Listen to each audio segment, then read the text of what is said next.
and welcome to the Intuitive Insights podcast series. I'm Nina Lockwood, founder and director of Intuitive Interim and Executive Search. Throughout this series, I will be sharing engaging conversations with talented leaders from across the UK transport sector. Today, I'm delighted to welcome Toufic Machnouk, who is the Director of Industry Partnerships for the Digital Railway for Network Rail. And Toufic shares his career story with us, his reflections and his learnings over the various roles that he has undertaken since he joined the industry as a graduate. I found this conversation absolutely fascinating, and I'm confident that you will too. Toufic Machnouk, a very, very warm welcome to the Intuitive podcast. We are delighted to see you here. You have the absolute honour of being one of those people who is doing a very, very technical role on the UK Railway, but has been able to explain it to me, the least technical person you'll ever meet, and help me to understand it. So I'm really looking forward to sharing this conversation with you and helping to kind of spread the news in terms of what you're involved with. So to give you your full title so that our viewers and listeners know the role that you're currently doing, you're the Director of Industry Partnership for the Digital Railway at Network Rail. And on the Intuitive Insights podcast, we're going to start in traditional format and ask you to share your career story with our audience, going back right to the beginning, the decision you made in terms of bringing you into the transport industry, the roles that you've done, bringing us right up to the present day in terms of the role that you're currently doing and what that means for the future of the railway. Brilliant. I look forward to talking to you. Thank you. So over to you. Right. Well, where to begin? So I think there's an interesting thread in everyone's story, really, that goes back to their childhood. And I tend to look at life as kind of one big learning journey. You know, it's a massive self-learning journey. I find it fascinating that you are who you are, yet you still have to get to know yourself. Yes. You know, you don't come with that full inbuilt knowledge of yourself. And what I've come to reflect on over the time is some of the things that I've gravitated towards, career decisions I've made, things that I've got involved in have a bit of a thread in them. So I'll try and reflect on that as we go. And obviously, this is all retrospective clarity. You know, if things were that clear when I was 5 years old, that would have been incredible. Absolutely, yeah. It's just not the way it is. So, I mean, my general background is that I was born in the UK. My family are of Lebanese and Syrian heritage.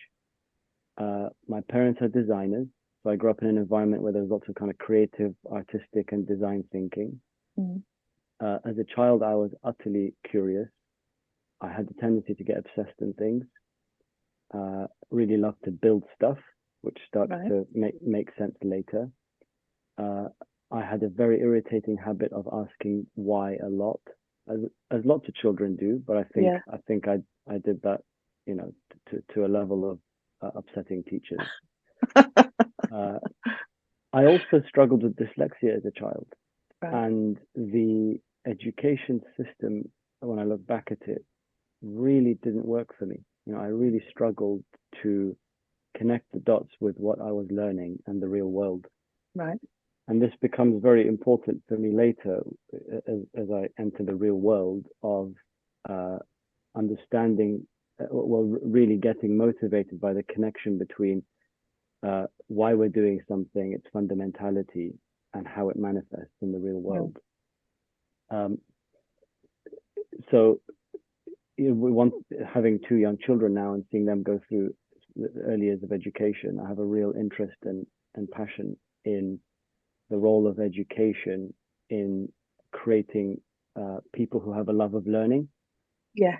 And how we capitalize on the inherent curiosity and creative thinking and experimentation that we all had as children, which has become incredibly relevant for me in my career as I've gravitated toward things that we're trying to do something new or create breakthroughs or organize people in a very complex environment or to innovate.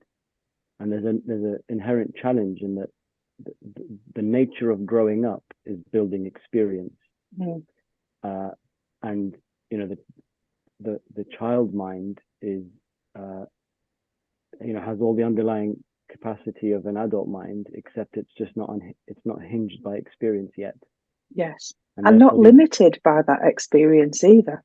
Do you know that kind of that ability of a child to think outside the box because they don't even know the box is there?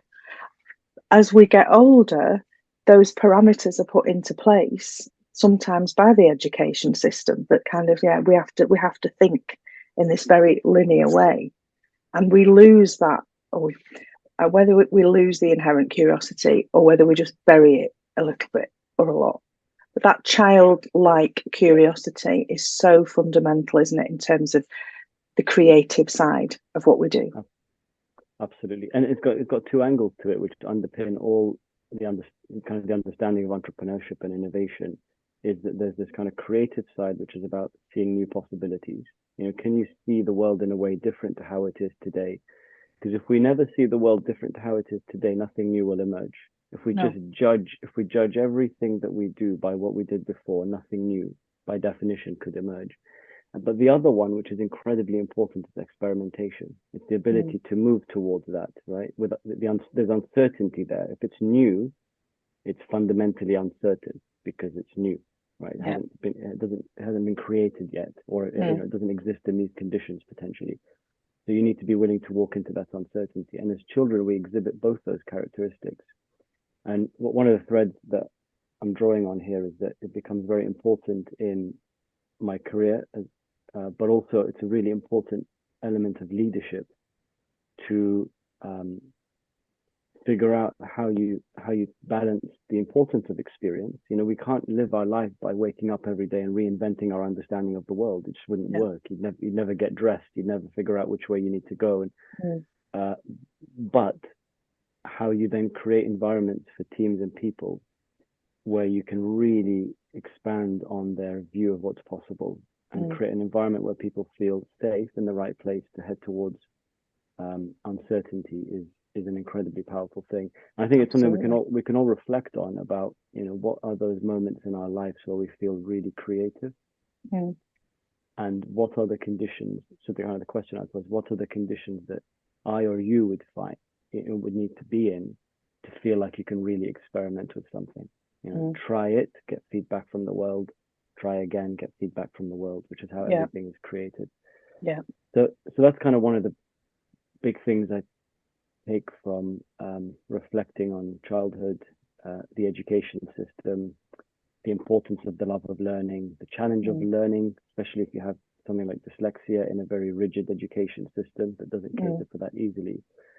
So as a result of that, really, I came out of school with an interest in lots of things like engineering and social sciences, a real interest in design because of my family Yeah. experience, but no real confidence in am I capable? Can I learn? Because the education system didn't wasn't geared for Yeah. me and the way I need to learn.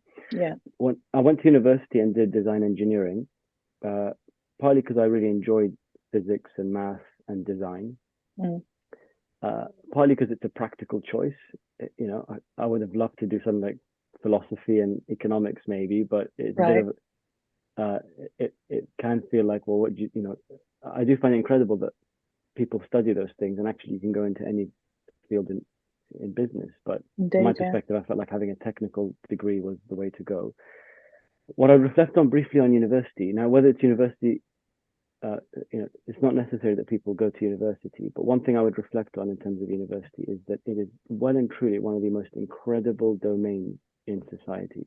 It's a place that allows a huge amount of creativity, learning, uh, experimentation. It's a place where new ideas happen. It's a place where you can be very active and volunteer. So some of the things that I did beyond my just education, as well as being connected with friends at some of my childhood friends at other universities, got involved in student networks. So we built a student network that was um, helping create development and learning opportunities for uh, second generation Brits. So people who are trying Okay. to find themselves in the society they grew up in. Yeah. Uh, got involved in like philosophy groups and things like that. It creates this incredible domain where you can learn and experiment. And one Mm. of the big things I took from that, which really I still talk about today, is if you really want to understand what leadership looks like, think about leading a group of volunteers. Mm. So imagine your team in your business Mm. weren't paid to be there, and you had to convince them to be there. Yeah, Suddenly, it becomes very apparent, you know, how big of a gap that we have in terms of leadership. What would it take absolutely. to get them motivated, to make them feel passionate, for them to want to be engaged in this direction of travel, for them to really Mm. understand why it's important, and for them to put their energy into that. So things like that were an incredible Yeah. experience about what leadership looked like. And being Mm. involved in voluntary work is something I highly encourage people to do, not just in terms of volunteering, which is in terms of from a charitable perspective, but get involved in organizing. Yeah. Uh, So much to learn, isn't there? Yeah. Organizing on a voluntary basis is a huge amount to learn from doing that. Um, Coming out of university, I mean, really, by doing engineering and design, I really wanted to make stuff and build stuff, Right. planes, cars, rockets, anything that would have been, nice and cool to me as a child. I actually stumbled across the railway. So I had no overarching interest or passion or understanding of the railway other than using it. Growing up Yeah. in London, I had access to the railway as a primary means of getting around. And the thing that struck me, I still have this memory of going through a graduate program interview, and um, the person who was interviewing me was a commercial manager of some form in the rail industry. And suddenly, this huge window opened up to me about, because he was talking to me about what the industry and the business looks like. And I just couldn't believe how vast and varied Yeah. the business and industry looks like. Um, and this also kind of talks to, as you go through your life and your career, um, get getting real world experience becomes very important. Mm. So that was the beginning of opening up to me what the real world looks like. Coming Yes. out of the education Mm. system, even involved in interesting voluntary work, kind of seeing what the real world looks like, what Mm. goes on in the business environment. And if anything, I would encourage people to do that at a younger age. It's a great thing to get involved in businesses, even Mm. people do internships and things like that. It's just an Yeah. incredible opener of what real world looks like, Mm. and the sheer diversity of roles in it and the kind of things that you can get involved in. So I ended up joining Network Rail on a general management program, and it was an incredible experience. Network Rail invested a huge amount in development and learning. I spent a lot of time over a year working in different parts of the business, really understanding how it all works. Yeah. I had brilliant mentors early on, and this is where luck does come into it. It depends who you end up getting assigned with, and that's why I try and spend time with people, younger people in the industry, whether graduates or otherwise, to try and impart some of that wisdom that I got access to, which could be a question of luck as to whether you get that. Yeah. And one of the big things I took from mentors was really don't rush in the early stage. Before you get to Okay. this point where you have increasing responsibility, take the opportunity to get immersed in everything you can.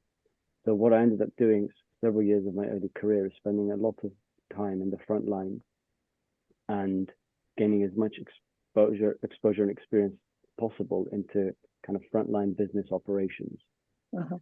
because it gives you a real foundation as to how things really work out there.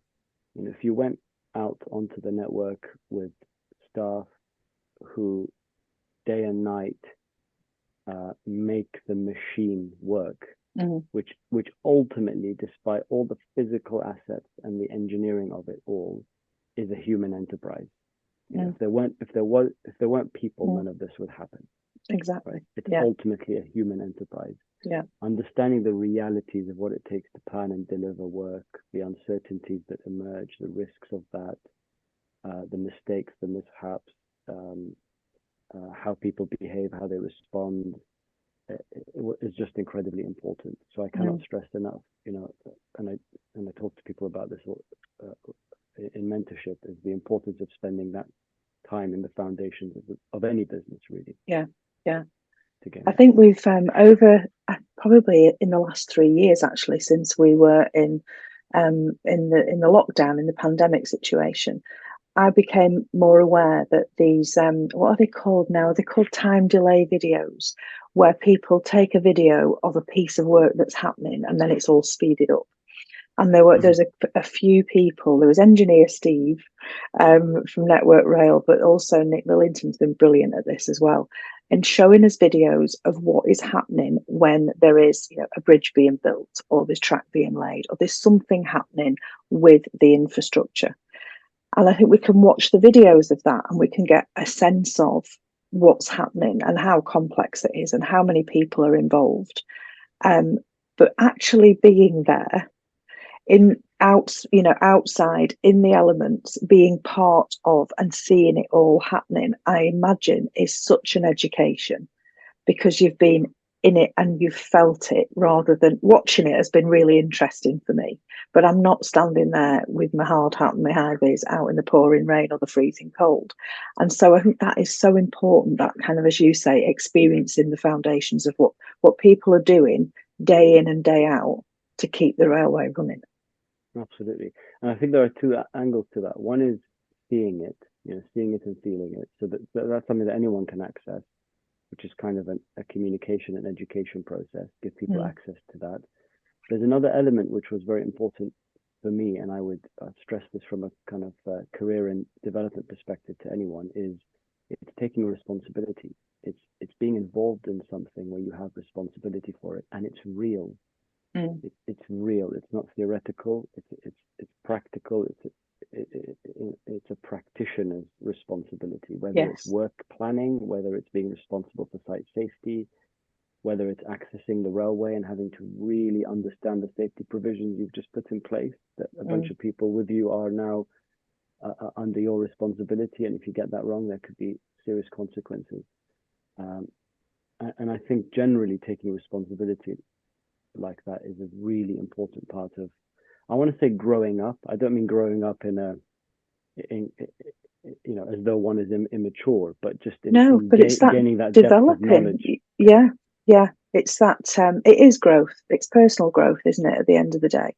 And we arrive, I think, from the education system with a set of theories and what we've read about, or actually what the teacher or the lecturer has told us about.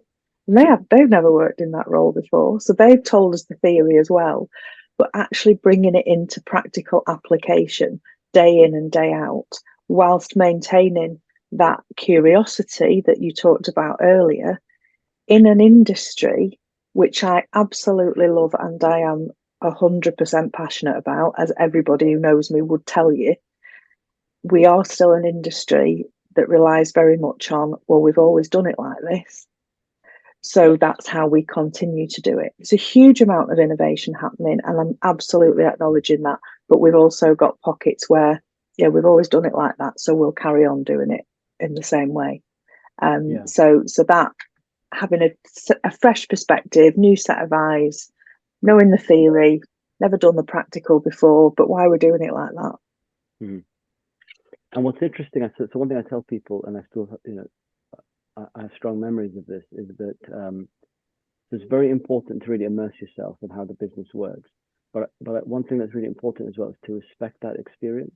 Yes. So you can, and the leadership challenge is finding that balance between experience is there because people have over many, many years applied themselves. And that in itself is a really important foundation of knowledge that may tell you the nature of things, because you have to understand the nature of things to then apply some curiosity and thinking around how it could be different. Otherwise, you could be very naive about how you approach that.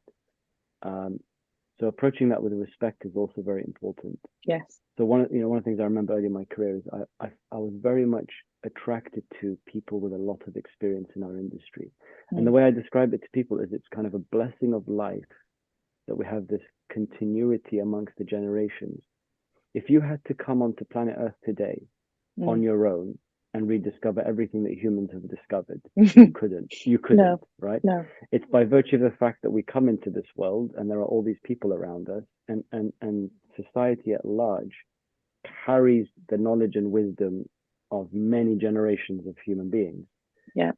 And you know, and that moves around, and sometimes it goes in the wrong places. But so I have this kind of real interest in people who've been there a long time and seen a lot of things. Mm, I mm. find that incredibly fascinating. Yeah, You know, me too. one thing I share with people that sometimes they find surprising is one of the most fascinating conversations I've had over the last year is with the Association of Retired Railway Officers. Okay. And you know, the depth of knowledge and experience in that group of people, you know, people who've all Mm. retired from the railway but still have a big interest in it. It's phenomenal. You know, it's Yeah, the kind of thing where you can just learn from that experience and wisdom, yeah. but then still apply your own thinking and creativity uh, to that. Mm, So like you, I by stumbling into the rail industry, I mean, the one thing that became very apparent to me is just how important of an industry this is for society. mm, You know, transport generally is in at the fabric of the ability. It is kind of is a core fabric of society and our ability to move around. It's very uh, it has a very strong purpose, and that purpose is very practical and very real. And one mm. thing I've learned about myself is I'm very purpose driven. You know, Yeah. I find it very difficult to connect with something if I don't understand why it is. And as a result, I feel lucky that I've stumbled into an industry like this, because if I stumbled into something that was, you know, maybe a business enterprise that was creating paper clips, you know, just to take a silly extreme example, you know, we need Yeah. paper clips in the world. Yeah. That's a Yeah. thing we do need. But I'd struggle to get motivated by that after about a year, probably. Me too. So the fact that it's such an impactful thing and it's so real, and you can touch it and feel it and see what you've done with it and show it to people, and that it will Mm, be there long after we're gone, is very motivating for me. I have a yeah. strong connection with that importance of purpose and its legacy. Um, so after doing a few years in network operations, which was an incredibly important foundation, and I really encourage people to spend time there, regardless of where they go in their career. Uh, I then spent a good chunk of my career working in various major projects, and this was another real opportunity, kind of alignment of circumstances, I guess, in that coming out of the Great Recession in '08, the government put a lot of investment into infrastructure. Mm. So really, for the next decade or two control periods in network rail terms, we had this kind of boom in infrastructure expenditure Yeah. in capex, capital expenditure, and so I went into the project environment. From my university experience, we did some project type. You know, I've been involved in project type work, and I always found them very interesting. What I loved about projects is that if you did them well, they really exemplified everything about leadership. They're fundamentally about change. Every Mm, project is changing the world some way, and leadership at its core is change. You know, if there was no change possible, there would be no need for leadership, because mm. you don't need to move people into Oh, any other direction. mm, Projects are fundamentally about change. They are transient enterprises. You know, they're there for a period of time. Therefore, they come with this momentum and energy that's part of their nature. They're trying to figure out a world that's not quite there yet. It takes a lot of kind of creative energy, you know, all the way down to how we do engineering and design, for example, or operational design. Um, and they're very diverse. Projects bring together a whole, you know, diversity of people, from, mm-hmm. you know, finance and commercial to designers and consultants and operators, and a very kind of big ecosystem Mm, of roles. I found that very, very attractive, and it kind of aligned with my natural tendencies and things that motivated me. I spent um, uh, about 5 years on what's called the Great Western, uh, building a brand new train maintenance facility, right. which is one of those really, what people don't see about these kind of facilities is they're very complex from an engineering perspective. They have every type of engineering discipline within them. Mm, They have to operate like a Formula One pit stop. Trains come in, hundreds of trains come in and out of them every day. And delivering something like that really taught me some really big things about how the industry worked, because this was at the cross section between network rail and an operator, Yes. a lot of network rail doesn't interact with. It was about delivering a new operational reality. So it's easy to see this as a construction job, but actually, while it had a lot of construction, we could have built this thing and then not achieved the objective. The objective was actually moving where the operator, which was Great Western, did all their train maintenance from a different site to this site. Yeah. So therefore, on top of that, became a very big business change project, huge. Training and migration planning and scenario planning and regulatory change to do all that, which became actually the heart of what that thing was about. And it also taught me a huge amount around collaboration. And I was very lucky and privileged to work with some of the best mentors I had in that time in my career, who taught me a huge amount. And I learned by working with them a huge amount around the power of collaboration. And collaboration is one of those things that I think is utterly misunderstood. People think it's about getting along and being nice together and stuff like that. Collaboration at its heart is about, all human enterprises and the complexity of the number of humans you have to organize are fundamentally underpinned by creating a collaborative environment, which is everything from clarity of mission to aligning incentives, to creating an environment of trust, to creating an environment of honesty and consistency in behavior. And that involves everything from the commercial foundation to what you do and how you spend time with people. So, collaboration is at the heart of how you get people to work. So that was really kind of a foundational part of my career, working with people like that, and learning those things early on. We were one of the first in the network to get the Institute for Collaborative Working framework implemented. Right. Achieved some really big things in terms of delivering to time and cost and all that, despite having an incredibly tough project from an engineering perspective, which had to handle a lot of change from the government, as well as the fact that this was a big business change project, working with an operator that the business is not naturally, it doesn't naturally do. Yeah. So it was an incredible learning point. After doing that, I did consider whether I leave the industry and do something else, not because I didn't have an interest or passion in the industry, but I was curious as to whether I was really interested in innovation and technology and things like that. I played with the idea of working in the tech sector, but the opportunity came to join the Crossrail project, and that was an incredible few years. What it allowed me to do is to take everything that we learned in delivering in Great Western and move on to the Crossrail program in what was a incredibly challenging operational environment. You're delivering this kind of open heart surgery on the network rail part of the Crossrail network. Unlike the train care maintenance facility, where we got to do that I got to work on that from the very beginning. So we got to really design that project from the outset. With Crossrail, I had to come in and find that a bunch of things had already been established with lots of misalignment and structural challenges. Right. So it really was underpinned by a lot of reform. How do you make this ecosystem that's been put in place much better from a commercial and delivery perspective? Those were some of the toughest years of my career. In one of the years, I didn't take roughly, about half my leave for that year. Wow. It was incredibly challenging delivery environment. So I'm not saying that to encourage that, but I'm just illustrating kind of how challenging of a time that was. We had to deliver some major complex engineering and operational change under very tough timescales and very tough commercial in a very tough commercial environment.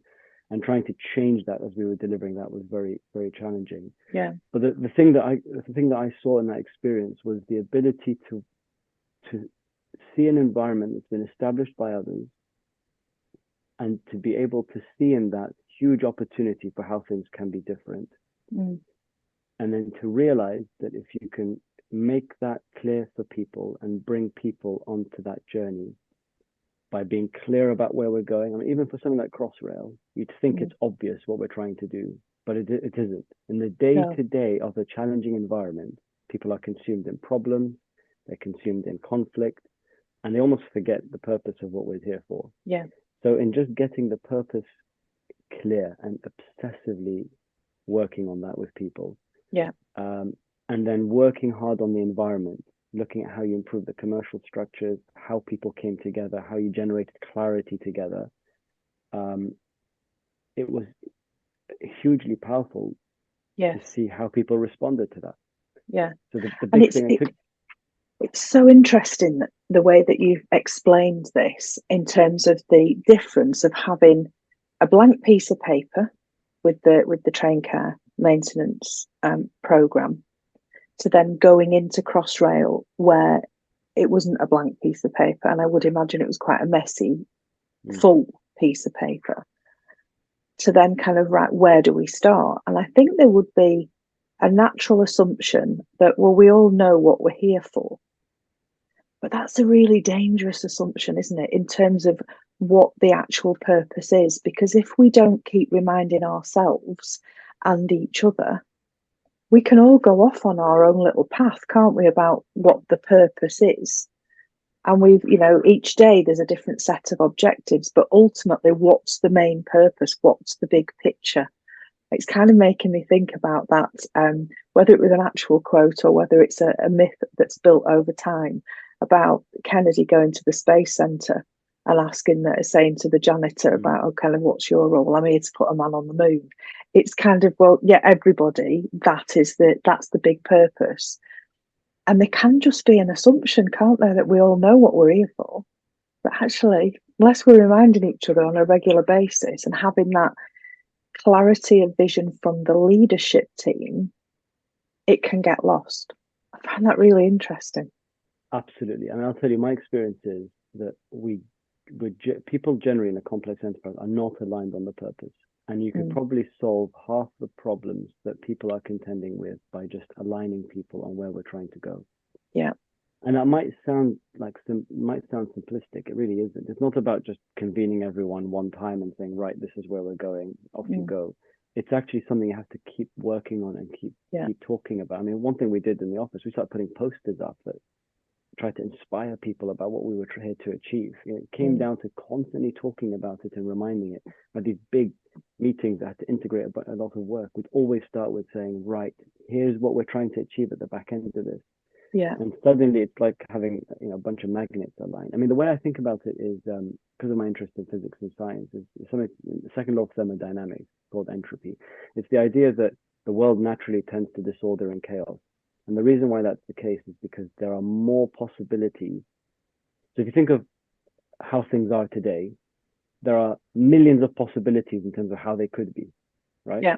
So for them to be how they are today, you have to put specific energy into making it the way it is today. And if you didn't do that, it would naturally tend to many other possibilities. Okay. So it's kind of the idea that things tend towards chaos is the way it's described. I see human enterprises in a similar way. If you mobilize hundreds of people, they will naturally tend towards into a more chaotic state. Yeah. It's almost like a natural force of physics. And therefore, the role of leadership is to overcome that natural force in aligning people.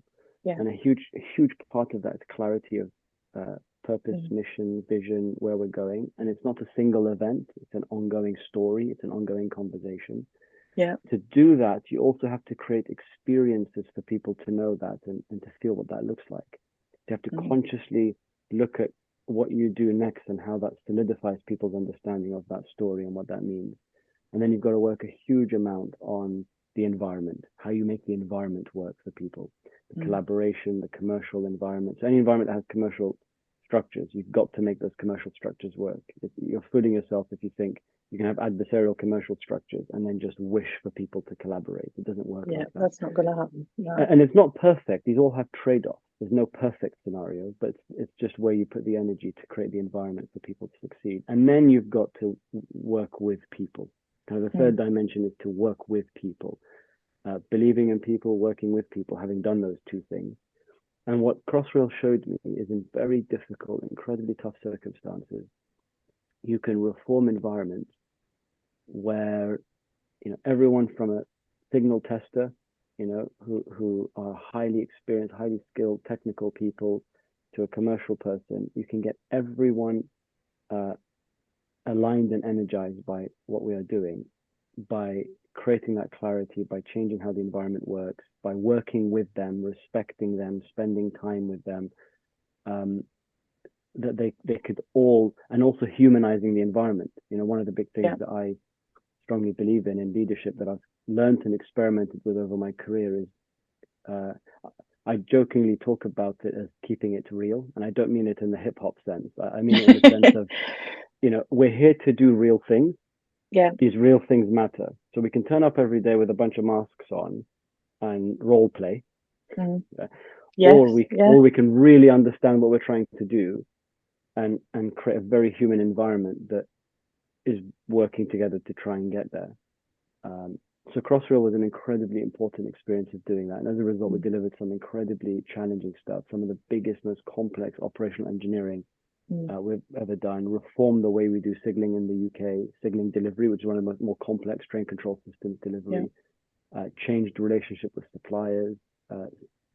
One of the other big things I took from that is the power of diverse teams. It's something you and I have spoken about over our conversations together. Yeah.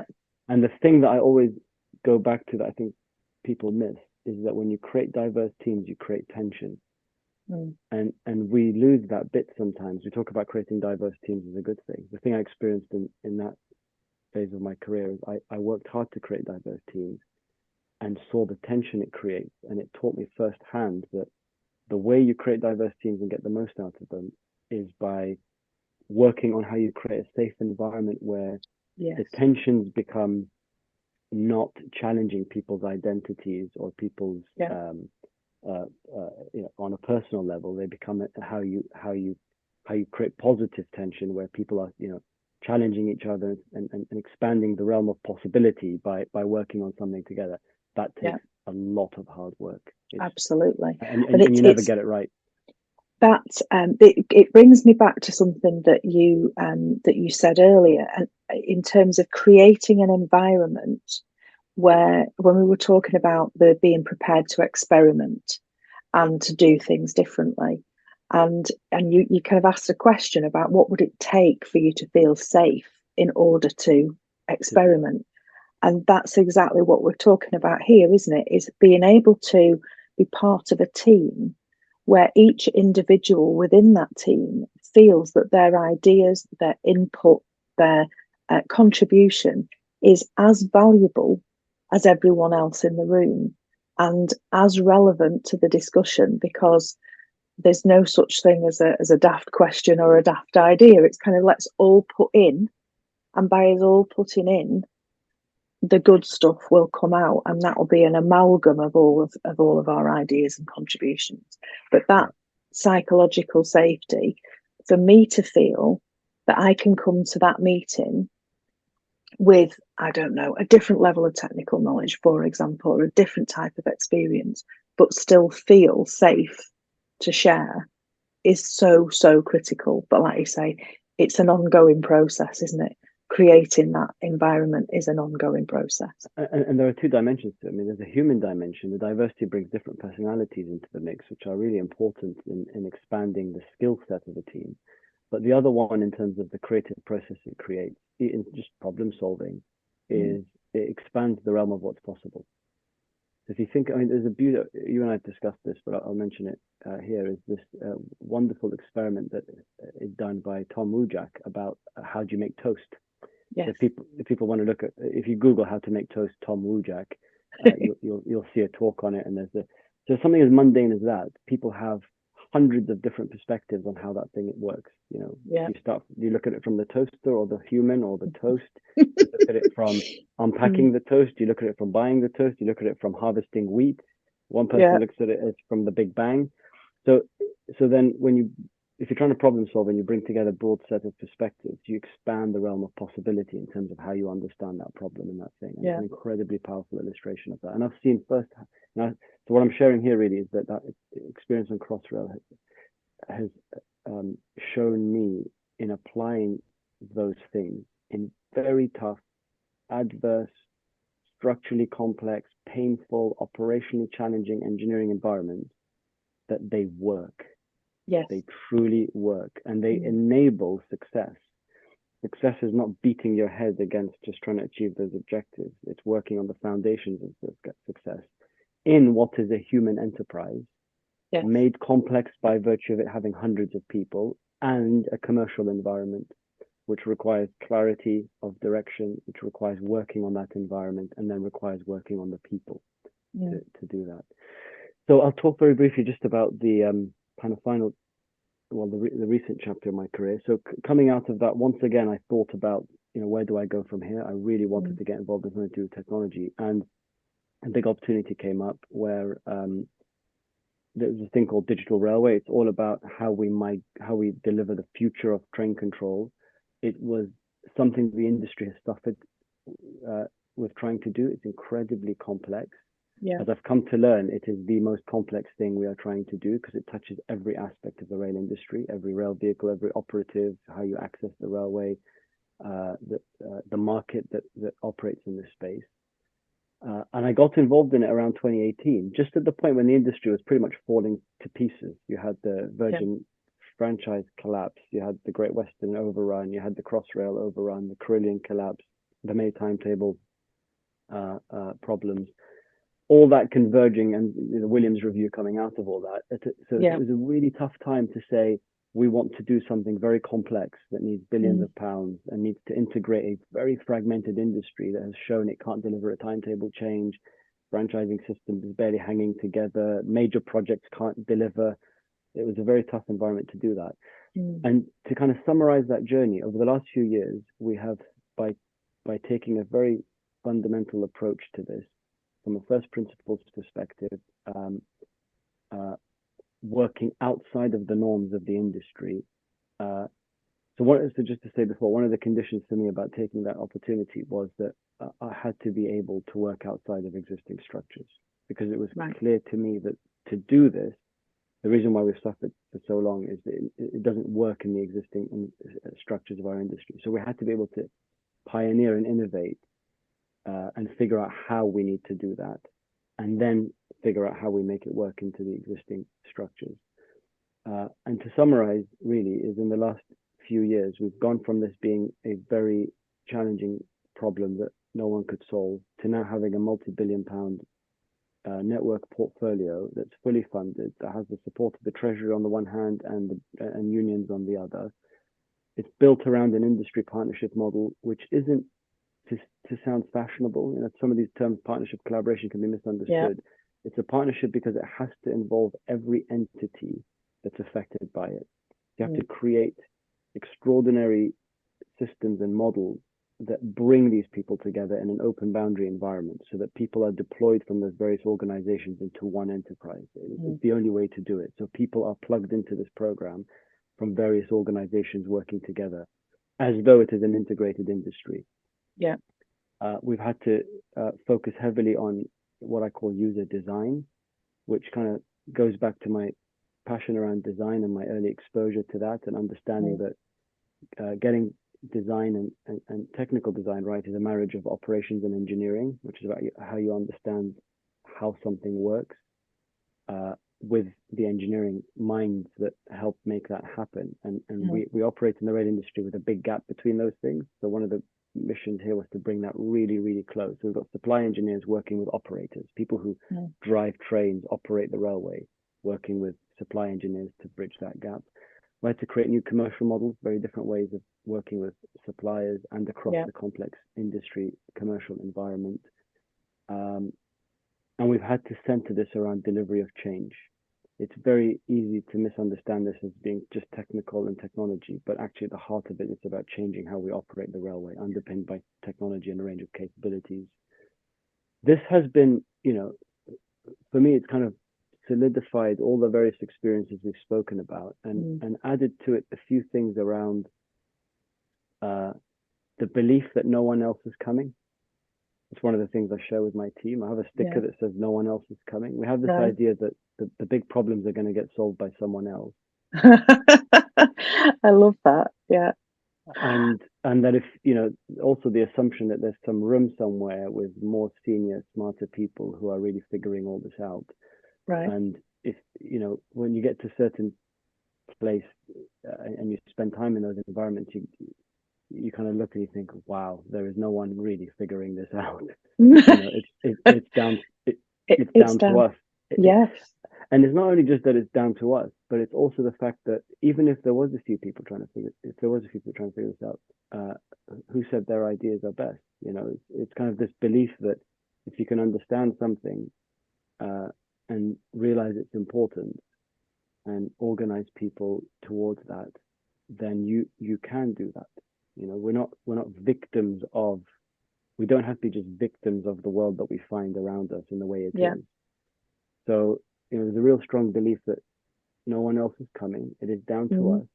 And if we really understand the importance of what we're doing and we approach it from a first principles perspective, you can go from an industry that's falling to pieces with no chance of organizing one of the most complex things ever yeah.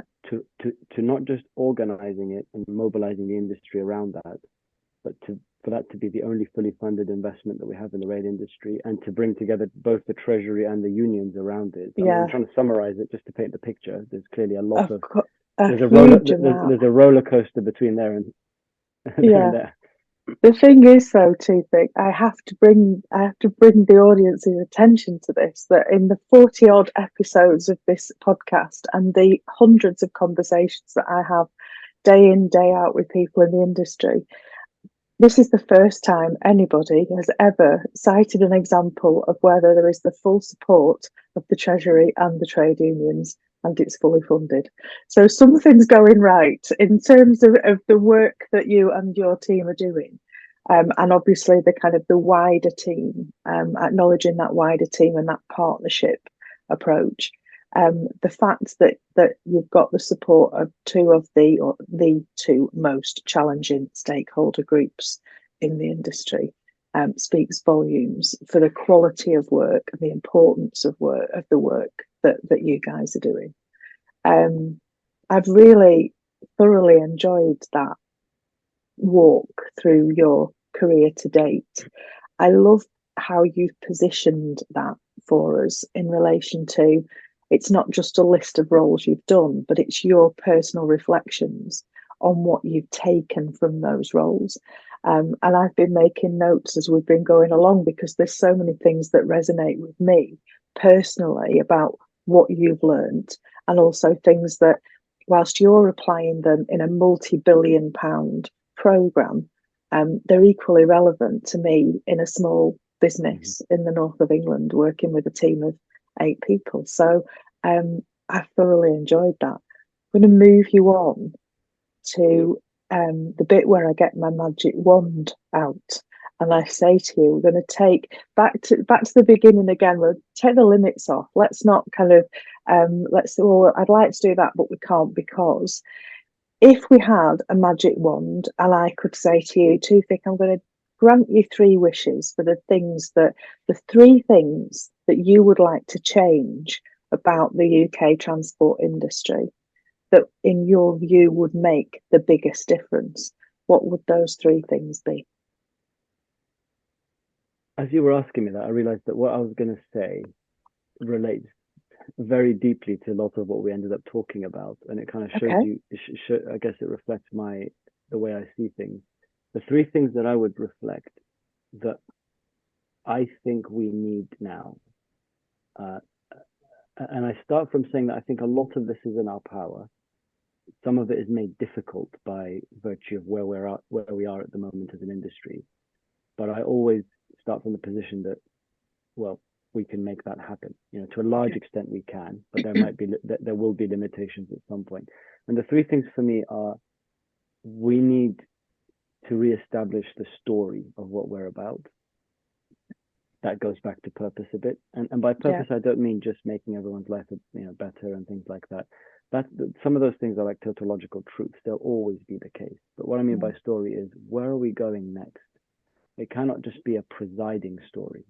if you want to galvanize people, it's got to be a story of change. It's got to be a story of hope, of optimism, of a better future, of it's worthwhile doing, it's worthwhile pursuing, it's worthwhile changing. So one is a story. I think we need we need the story for where we are and where we're going.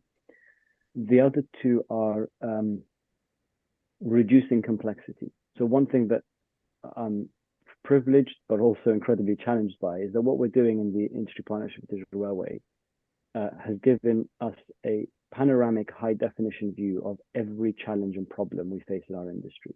There's nothing that we don't touch. There isn't a train ownership contract or a commercial agreement or whatever nature in our industry that we don't touch.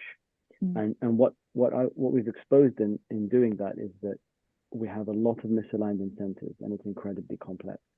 Some of this talks to the objectives of where we're going with rail reform, or trying to go with rail reform, which will go some way to alleviating that. But really what underpins that is we need to try and reduce complexity.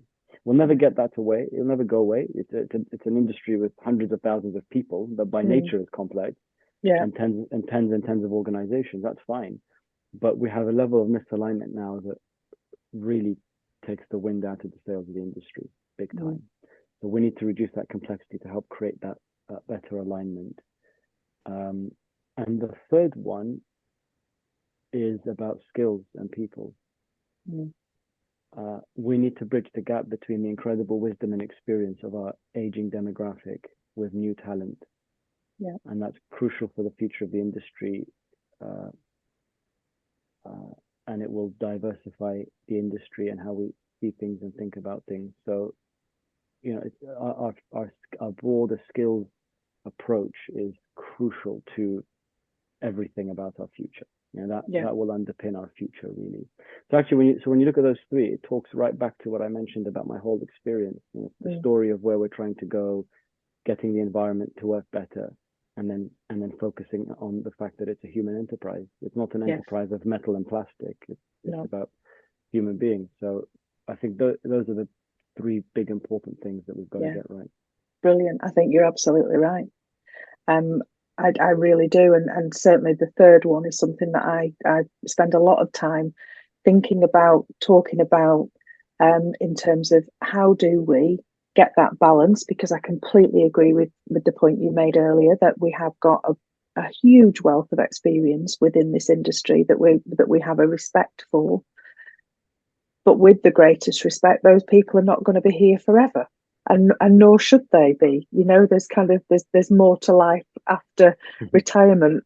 But what we're not very good at historically, or certainly in the recent history, is bringing new people in.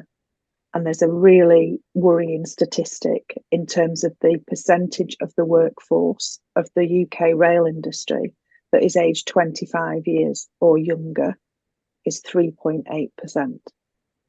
So the National Skills Academy for Rail have produced these figures. That number has gone down. One of the other areas of diversity is around gender, and the percentage of women has also gone down in the last 2 years, which is not the trend that we want to see. But in terms of attracting skills into the rail industry, I think we need to be so much better at giving them the experience you had at that graduate interview way back at the beginning, where you saw that huge window open up to say, well, good grief, you know, there's a lot more to this than meets the eye. And you don't have to be a train driver or work in the ticket office or to kind of do the roles that we see on the front line. There are so many equally fascinating and important and critical roles going on behind the scenes. And I think what you've done for the audience today is to really highlight the depth of experience and knowledge that you have built over your career. And God, you know, you're not anywhere near the end of this yet. There's so much more to do, but you've learned so much and you've grown so much personally throughout those experiences. So I'm very, very keen to share this conversation as far and wide as I possibly can to kind of get people to understand the opportunity that's there. And the industry has a huge amount of learning opportunity, both in the practical environment, but also in the opportunity it gives people. I've done some incredible development programs. I've done an MBA through my career. The industry offers a lot in terms of real life learning, of getting involved in some incredibly interesting, complex things, as well as opportunities to just learn. I mean, I don't think there's a place in our industry where it says, "Can I go on this course and can I learn that?" When people would say no. I think we have a huge opportunity with the Railway 200 in 2025. Yes. A number of things are converging in that. It's something I'm involved in my role with the National Railway Museum, and we start the migration to digital signalling in 2025 as well, which starts a 1 in 200-year event, as well as celebrating the bicentenary. I think one thing we're working on, just to kind of amplify to you and anyone listening, is we have a huge opportunity to capitalize on the celebration of the past to position the future. It's bridging the past with the future, and what it means to be the pioneers of today, and what the rail industry can do for society tomorrow, and what it looks like for people to come and work in that industry. Yeah, brilliant. I'm very excited about this. The Rail 200. I think that's going to be, as you've just said, a real amazing opportunity to showcase what an incredible industry this is that we work in. I'm going to bring this conversation to a close, which I don't want to do because I've got so much more I want to ask you. But we've in terms of our time allocation, we've got one more question that I want to put to you, which is, where do you get your inspiration from? So on those days where it feels a bit kind of difficult and you need to plug yourself in and give yourself a bit of oomph, where do you go to, Toufic, in order to get that inspiration or motivation? For me, it probably gravitates around, I guess, two things, which are maybe two sides of the same coin. One is just learning and understanding things. I feel like by understanding the nature of things, it helps you see the possibilities. So I have a huge interest in learning about anything and everything. So I get huge motivation just from, my idea of relaxing is learning. So I love I'll go into biochemistry, philosophy, business, learning about innovation. So I guess there's that layer of just learning about how things are and stimulating my mind is a way of finding inspiration as to what's possible. But then what the other side of that coin is just people, people who've done something either against the odds or have created some change in the world, on a small level or a large level. I'm hugely inspired by people like that, because it should, throughout my whole life, I've gravitated to those stories as an example of what's possible, and I've gained a huge amount of confidence in that. I remember years and years ago watching a video clip with Steve Jobs. I don't want to throw in lots of cliche names into this, but for example, Steve Jobs saying that he realized at one point, as he was starting the business at Apple, that the world is the way it is just because a bunch of other people did it that way. And I'm a person, and I can poke that world, and I can change how that world is. All the way to people like Nelson Mandela, who I've spent a bit of time around his story and the story of other great leaders, where what it looks like to bring about change. So I get huge inspiration from just people who have looked at the world for what it is and said, I'm not going to be a victim of that world. And as hard and as improbable, as almost impossible as it may be, I can see something better, and I think it is not impossible to get humans to get there somehow. Yeah. I get huge inspiration from that. Yeah. And that makes me think about my new favourite quote that you have provided us with today, which is, no one else is coming. I absolutely love that. I'm going to use that so much. I will credit you each time I do, but I think it's brilliant. I think it's absolutely spot on for that kind of, well, if not me, then who? And if not now, then when?